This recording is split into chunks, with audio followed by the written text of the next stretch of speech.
శంకరరావు గారు వరద బాధితులకి పరామర్శిద్దామని ప్రోగ్రాం ఉంటే అక్కడ అందరం 14 మైల్ సెంటర్లో ఉన్నాం.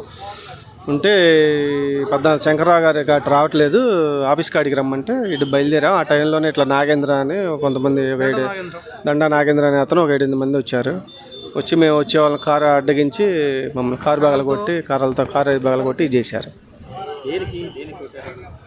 మేము పార్టీ ఇవాళ మేము పాల్గొనడానికి వచ్చాం కదా, అక్కడ అందరం అక్కడ ఉన్నాము. అక్కడి నుంచి వస్తుంటే ఇక మమ్మల్ని అడ్డగించి ఇది చేశారు. వాళ్ళు అక్కడ కారు కాడికి అయితే 15-20 మంది వచ్చారు దిగి. వెనకాల 200 మంది ఉన్నట్టున్నారు.